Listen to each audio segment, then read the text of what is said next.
Buenos días, soy Robert Sternberg, catedrático en la Universidad Cornell en Ithaca, New York, en los Estados Unidos. Es un placer tener la oportunidad para hablar con ustedes hoy. He tenido muchas conexiones con España, he visitado España muchas veces, pero hoy en día tengo trellizos de 4 años de edad y es más difícil viajar que en el pasado. Aprecio la oportunidad para hacer un video. El tema de mi conferencia hoy es la cultura y inteligencia. Y cuando se estudia la cultura, es más difícil que otros tipos de investigaciones. Por ejemplo, en Tanzania, hemos tenido una investigación en esta casa y como se puede ver, la casa se derrumbó durante los tests. Y no pasa en los Estados Unidos y no en España. Entonces, el contexto es muy diferente. Entonces, voy a hablar de los estudios culturales. Punto 1 es que niños y adultos pueden ser capaces de realizar tareas en un contexto cultural, pero no en otro. Por ejemplo, Terezinha Núñez, una psicóloga brasileña, hizo varios estudios con niños de la calle en Brasil. Y lo que descubrió fue que los niños pudieran hacer computaciones aritméticas cuando las computaciones eran de la calle, computaciones prácticas. Pero cuando las computaciones eran en la escuela, eran cosas académicas, de libros, de textos, no se pudieran hacer nada. Es decir, que su habilidad para hacer la matemática dependió sobre el contexto. En otros estudios, Jean Lev, de la Universidad de California, Berkeley, estudiaron las amas de casa en sus habilidades para hacer computaciones en el supermercado y también en un salón de clase. Y descubrió la misma cosa que Núñez, es decir, que las amas de casa pudieran hacer las computaciones, las comparaciones entre los precios de productos en el supermercado, pero en el salón de clase no pudieran hacer nada. De nuevo, el contexto determinó lo que pudieran hacer. Punto 2 es que los niños pueden desarrollar tareas contextualmente relevantes a expensas de las tareas académicas. Y es un estudio que mis colegas y yo hicieron en el país de Kenia, en África. Y la pregunta fue, ¿cuál es la relación de la inteligencia práctica medida por el conocimiento tácito de medicinas de hierbas naturales con la inteligencia académica y el logro académico? Es decir, obviamente hay cociente intelectual, es un cociente intelectual académico, y también hay las habilidades de la vida. Por ejemplo, el conocimiento de hierbas naturales para combatir malaria, schistosomiasis y otras enfermedades de la vida. Y lo que nosotros descubrimos es que la relación es inversa. las correlaciones entre medidas académicas de habilidades fluidas y cristalizadas y medidas prácticas fueron negativas. Es decir, que los niños que conocieron más de las medicinas prácticas, su desempeño fue peor en los tests académicos. ¿Por qué? La razón es que los niños que tuvieron el conocimiento práctico pasaron más tiempo en las calles, en la casa, y no prestaron la misma atención a las cosas académicas. Los niños que pasaron más tiempo estudiando en las clases sabían menos del conocimiento práctico, por ejemplo, para combatir las infecciones parasitarias. Aquí está una matriz de correlaciones.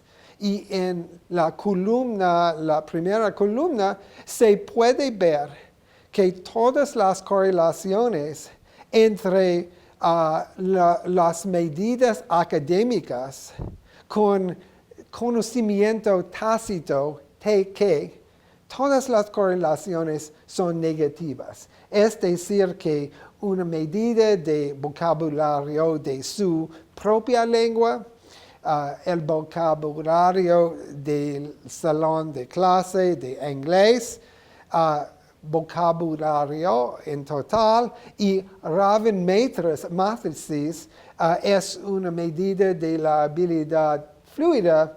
Todas las correlaciones son negativas.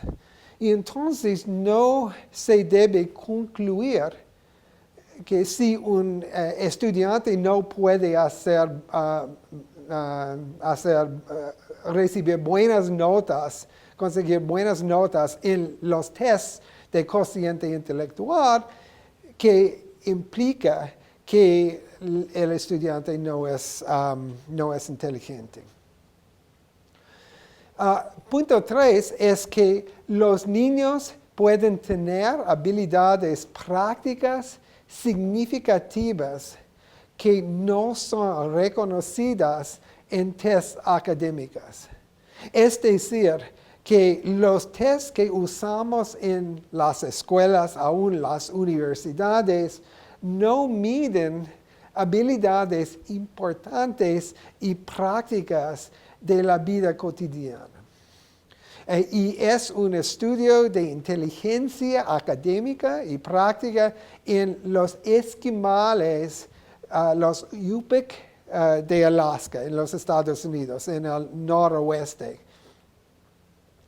Y la pregunta es, ¿cuál es la relación entre inteligencia académica, analítica, cociente intelectual, e inteligencia práctica en el contexto de las vidas de los esquimales viviendo en las zonas rurales de Alaska?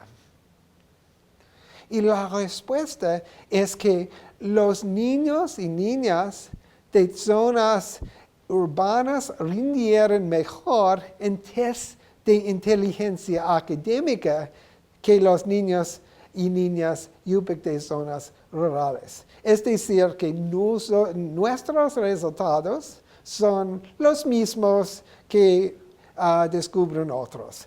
En las ciudades, generalmente, los niños tienen más instrucción, más enseñanza que les prepara por los tests. Pero los niños y niñas Yupik de zonas rurales rindieron mejor en test de inteligencia práctica que los niños y niñas de zonas urbanas. Es decir, los niños rurales saben más de cómo ser pescador o cazador o cómo saber tratamientos por enfermedades. Y de nuevo se ve que la diferencia entre los niños no es en la inteligencia total, sino en el tipo de inteligencia. Y en las escuelas, mucha gente valora solo la inteligencia académica, pero después de la escuela, en la vida, muchas veces la inteligencia práctica es mucho más importante. Y se puede ver aquí los resultados de la investigación. En test para niños y niñas, en test de la habilidad fluida, CATEL, y la habilidad cristalizada, Mill-Hill, los niños y las niñas urbanas, su desempeño es mejor. Pero en nuestro test de la inteligencia práctica, las habilidades cotidianas de la casa, de la calle, los UPEC, los esquimales, rindieron mejor. La inteligencia académica predijo modestamente habilidades de adaptabilidad, pero no habilidades de casa en las comunidades urbanas y rurales. Y la inteligencia práctica predijo modestamente habilidades de adaptabilidad y predijo moderadamente habilidades de casa en las comunidades rurales, pero no en las comunidades urbanas. Es decir, que lo que predije bien depende del contexto. Otra investigación estuvo en Rusia. Punto 4 es que las habilidades intelectuales prácticas pueden ser mejores predictores de la salud que las habilidades académicas.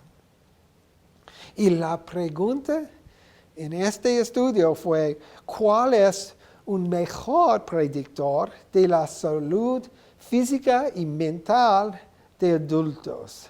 La inteligencia académica que nosotros valoramos en las escuelas o la inteligencia práctica que tiene más significancia en la vida. Y la respuesta es que aunque tanto la inteligencia práctica, académica como la inteligencia práctica predicen la salud física y mental, la inteligencia práctica lo hace en un nivel superior. Y se puede ver los datos aquí, las correlaciones de los test académicos y los test prácticos. Y lo que se puede ver es que los test prácticos fueron mejores predictores del éxito en la salud física y de ansiedad y depresión. Punto 5. La salud física puede moderar el desempeño en las evaluaciones. Cuando nosotros da test a los niños, se puede tener en cuenta la salud de los niños.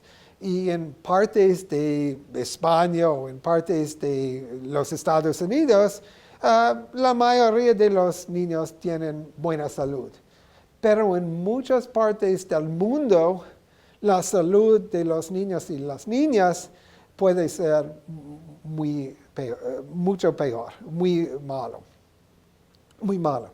La pregunta es, ¿se desempeñan peor los niños con enfermedades parasitarias y por inferencia otras infecciones moderadas o severas que los niños sanos en test de funcionamiento cognitivo superior. Y esta investigación era en Jamaica, en el Caribe. Y lo que nosotros descubrimos fue que los niños y niñas que están moderadamente o severamente infectados se desempeñan peor en relación a niños y niñas sanos, incluso después de controlar por estatus socioeconómico. Es decir, que antes de concluir que un niño o niña no tiene muchas habilidades para tener éxito en la escuela o en la vida, se necesita saber más de la salud. Y es la misma con los viejos como yo. Con los viejos nosotros sabemos que si la salud está peor que en los jóvenes, muchas veces el funcionamiento mental no es muy bueno.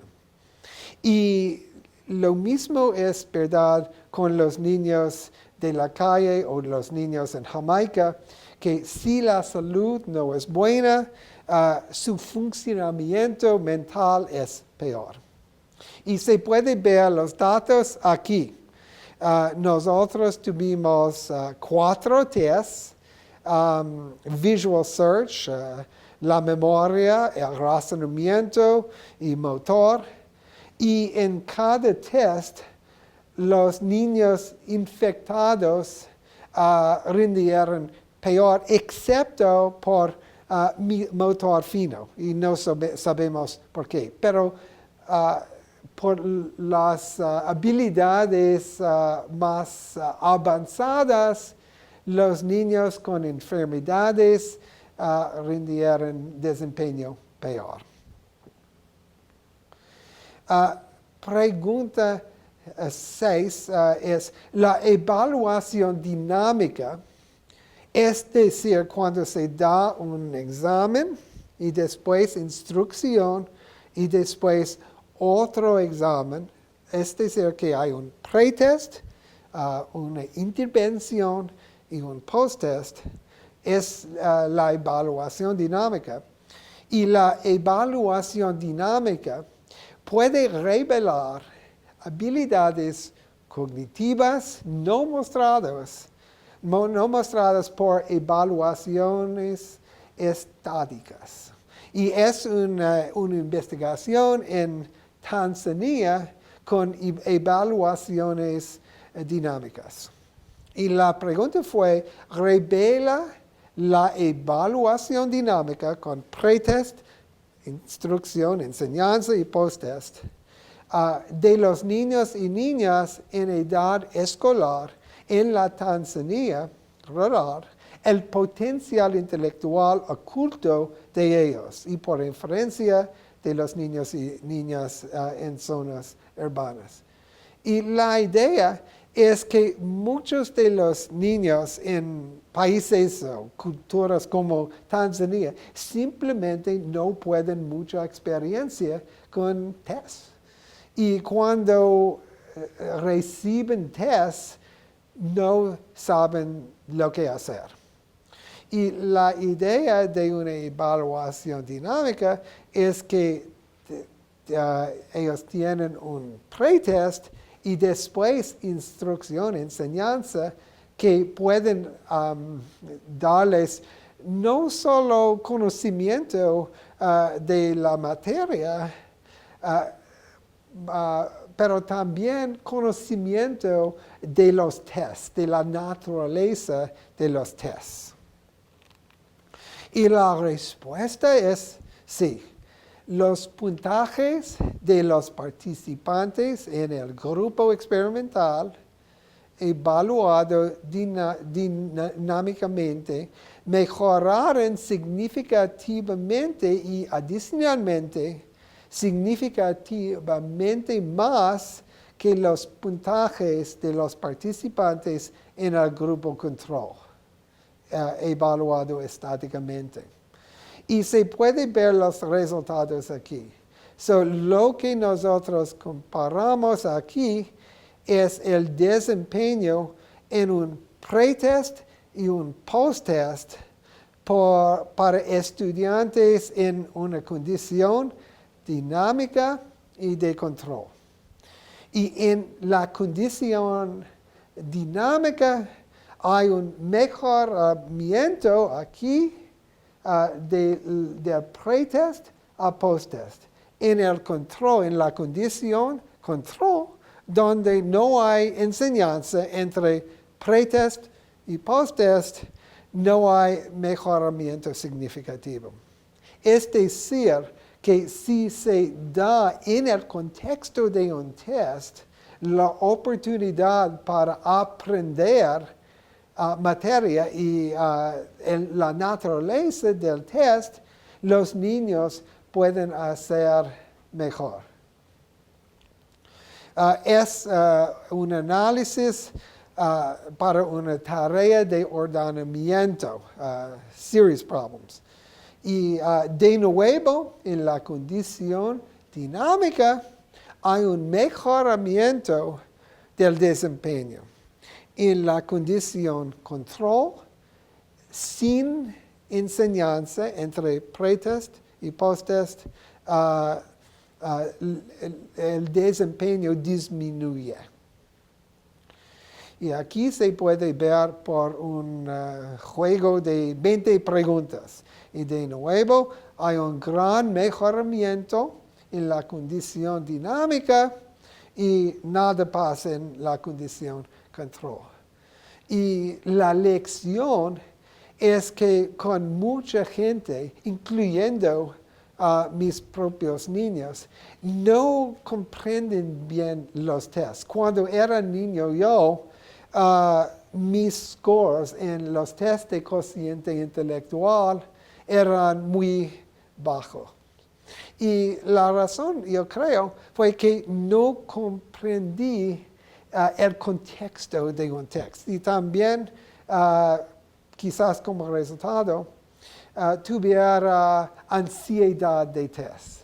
Y con el asesoramiento dinámico, se puede disminuir los efectos de ansiedad y falta de conocimiento de test.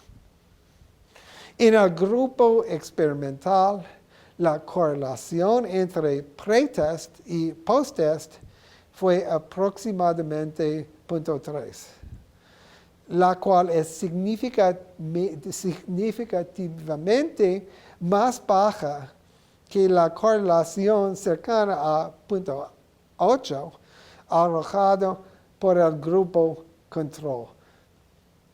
Es decir, que para estos niños, el test dinámico nos da una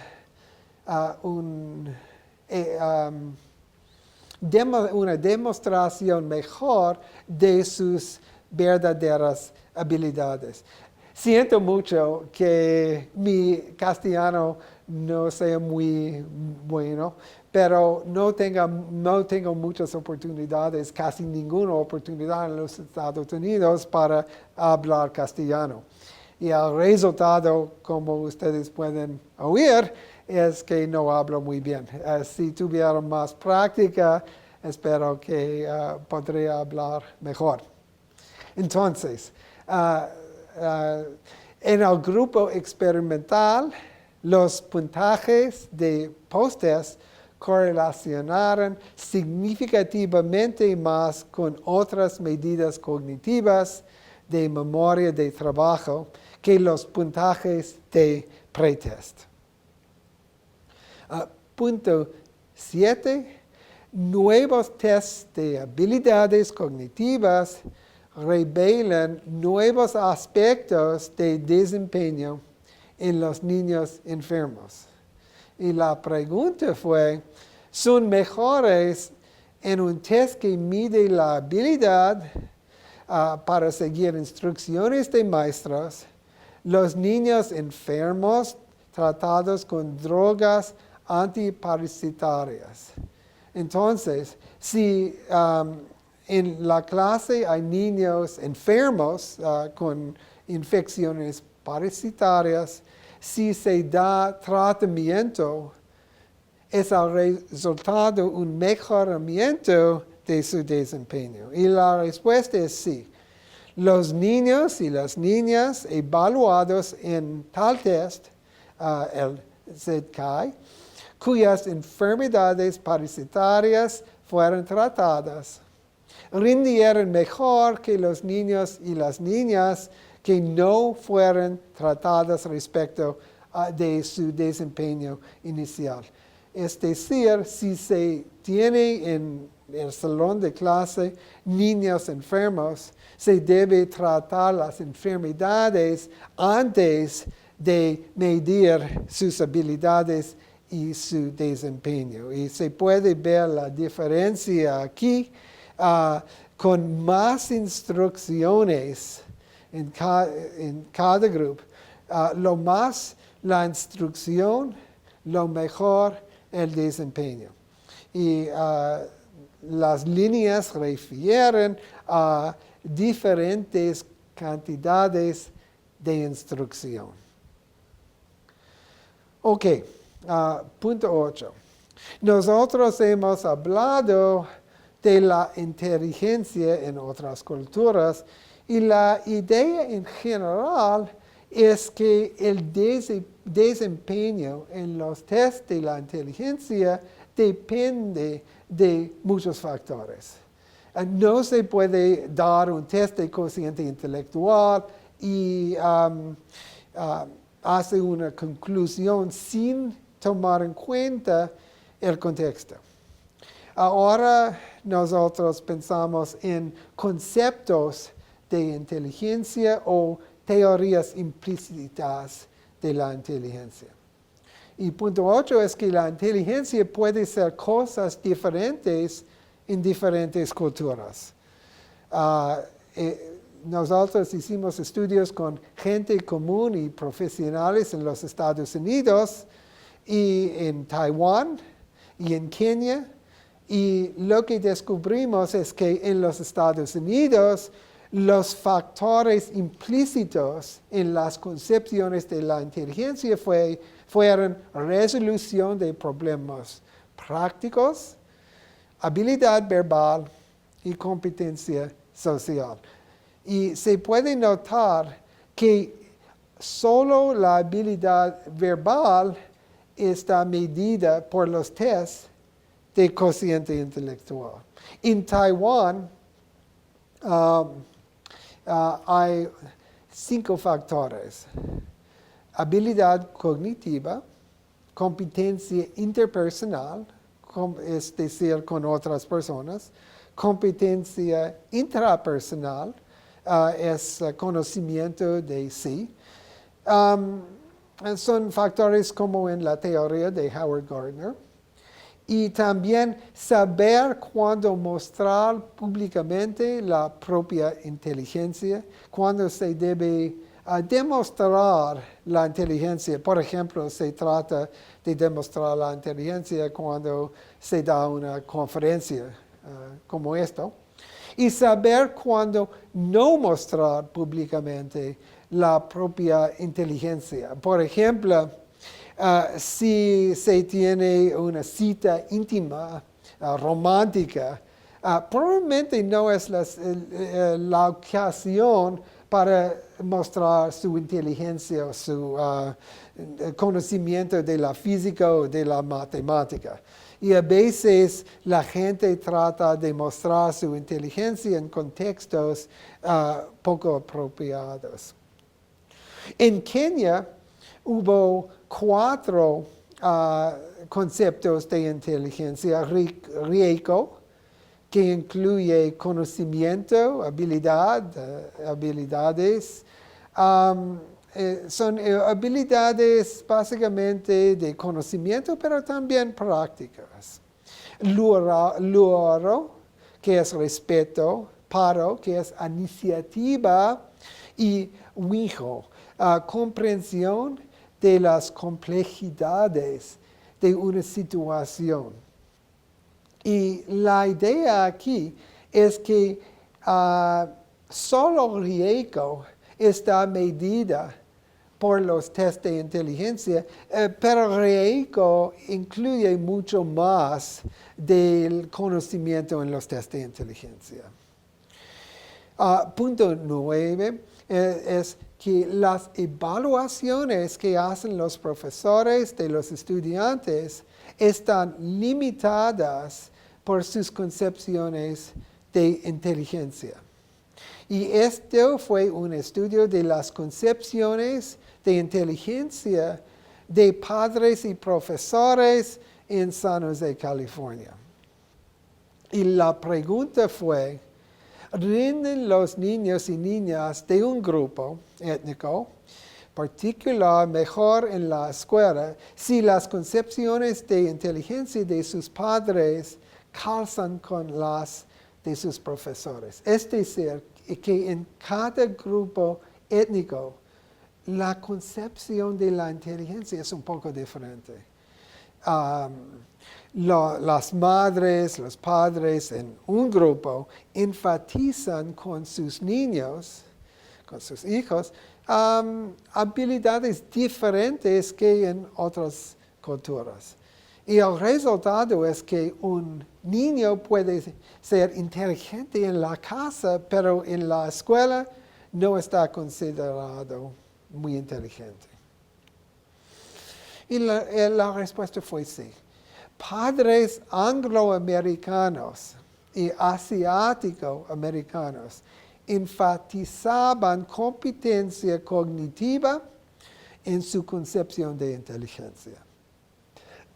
Pero padres hispanoamericanos enfatizaban competencia social.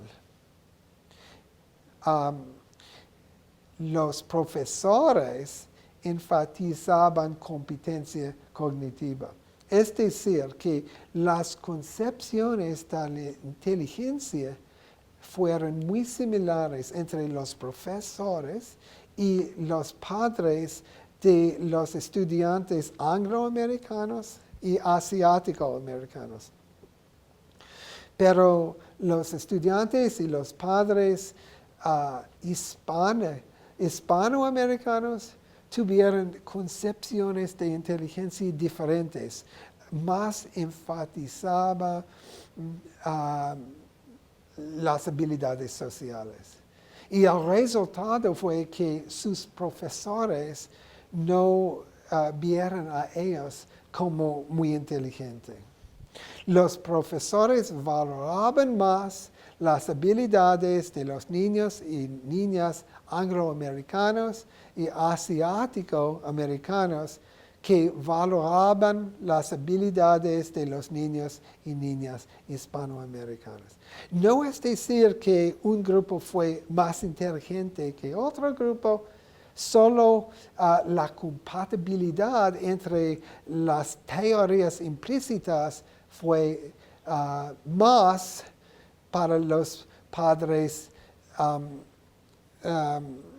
angloamericanos y asiatoamericanos con los profesores. Nosotros hicimos otro estudio con los esquimales Yupik.